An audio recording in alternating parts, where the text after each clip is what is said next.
Assalamualaikum warahmatullahi wabarakatuh. Perkenalkan, saya Arbita Kamalia, calon guru penggerak angkatan 11 dari TK Elyamin 1 Tuban.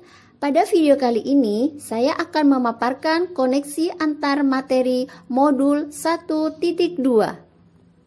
Pada video pemaparan kali ini, saya menggunakan model refleksi 4P, yaitu peristiwa, perasaan, pembelajaran, dan penerapan.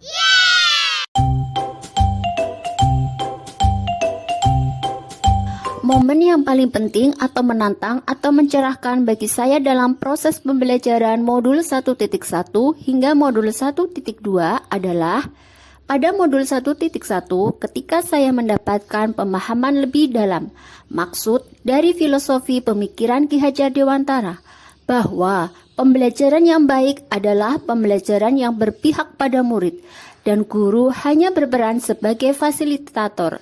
Pembelajaran yang menuntun tumbuh kembang murid sesuai dengan kodratnya dan setiap anak terlahir dengan kodratnya masing-masing sehingga guru hanya bisa menuntun tumbuhnya kekuatan kodrat tersebut.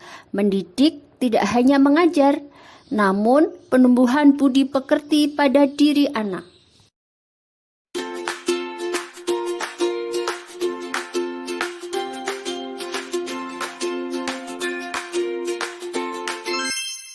Pada modul 1.2, saya juga mengetahui bahwa seorang guru penggerak tidak hanya bertugas mendidik saja, namun diharapkan dapat melaksanakan kelima peran guru penggerak, yaitu sebagai pemimpin pembelajaran, sebagai coach bagi guru yang lain, pendorong kolaborasi, mewujudkan kepemimpinan murid, dan penggerak komunitas praktisi.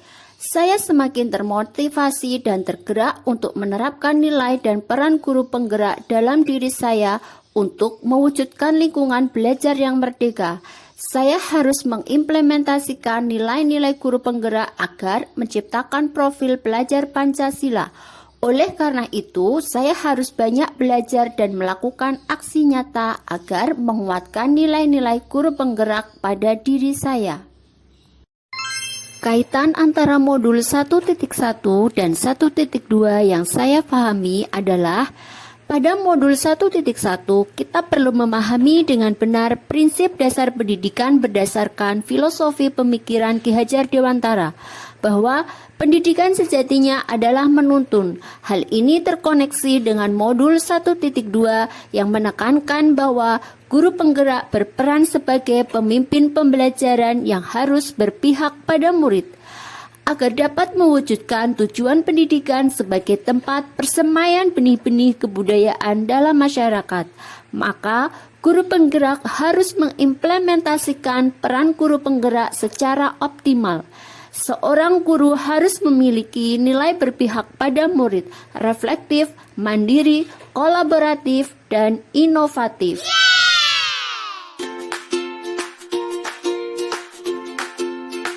Perasaan. Saat momen itu terjadi, saya merasa seperti seorang pencari jejak yang menemukan jalan panduan. Ternyata, dalam perjalanan yang saya tempuh ada jalan yang kurang tepat menuju tujuan. Setelah mempelajari modul dalam pendidikan guru penggerak ini, saya bersyukur dan bahagia karena memiliki kesempatan untuk menambah pengetahuan dan pengalaman dalam hal pengajaran yang tepat. Dan saya pun semakin termotivasi dan tergerak untuk dapat menerapkan pembelajaran sesuai filosofi pemikiran Ki Hajar Dewantara dan tergerak untuk menjadi pemimpin pembelajaran yang lebih baik. Saya mendapat pencerahan tentang menuntun murid tanpa menuntut, sebab murid memiliki kodratnya masing-masing. Saya tidak lagi menganggap keberhasilan dalam mendidik diukur dari ketuntasan belajar pada aspek kognitif saja, melainkan melibatkan semua aspek dan memberikan kenyamanan serta kemerdekaan belajar dalam mendorong murid lebih aktif mengembangkan potensi pada dirinya. Karena pada anak usia dini yang berkembang pertama kali adalah pusat perasaannya. Jadi, bagaimana kita menciptakan pembelajaran yang menyenangkan dengan belajar sambil bermain atau bermain sambil belajar? Pembelajaran. Sebelum momen itu terjadi, saya berpikir bahwa tugas seorang guru hanya menyampaikan materi saja. Murid merupakan objek pembelajaran. Setiap murid adalah sama, sehingga saya memberi perlakuan yang sama dan cenderung menuntut jika ada murid yang tidak mampu mencapai pembelajaran seperti murid lainnya. Setelah mempelajari modul 1.1 dan 1.2, sekarang saya berpikir bahwa murid merupakan subjek pembelajaran. Kegiatan harus berorientasi pada murid. Tugas seorang guru yang benar adalah menuntun, membimbing sebagai fasilitator dalam pembelajaran.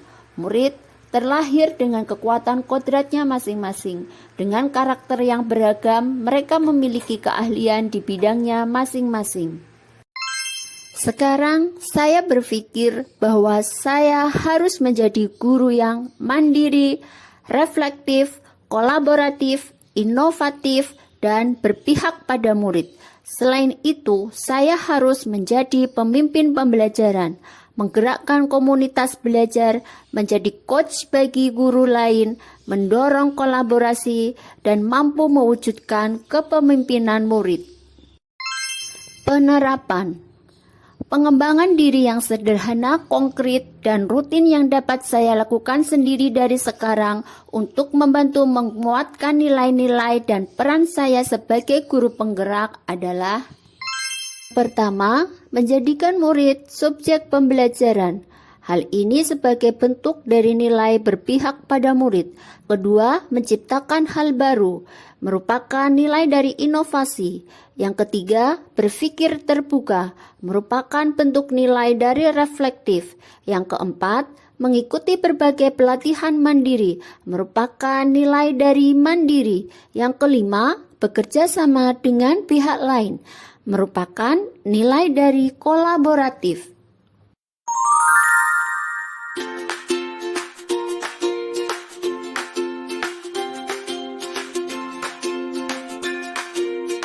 Demikianlah pemaparan koneksi antar materi yang saya pelajari pada modul 1.1 dan 1.2. Semoga bermanfaat. Terima kasih. Salam guru penggerak. Tergerak, bergerak, menggerakkan. Indonesia maju. Wassalamualaikum warahmatullahi wabarakatuh.